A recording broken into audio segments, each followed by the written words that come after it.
Hello friends, this is Abhinav Bhargav, and in this video we are going to see what is this G7.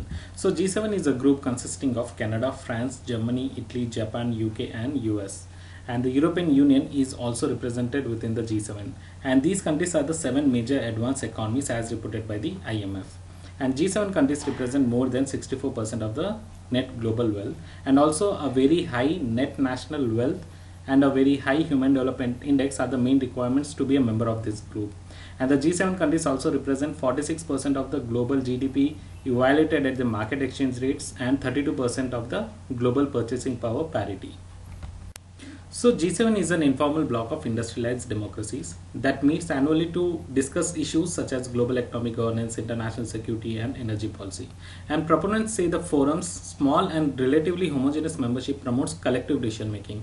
But the critics note that it often lacks follow-through and excludes important emerging powers. And Russia belonged to the forum from 1998 through 2014, then it was called G8, but suspended after its annexation of Crimea. So if you look at the membership, France, Germany, Italy, Japan, UK and USA formed the group of 6 in the year 1975 and Canada joined the following year.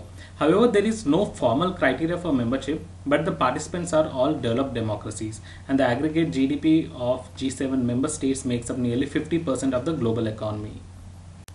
So unlike the United Nations or NATO, G7 is not a formal institution with a charter and a secretariat.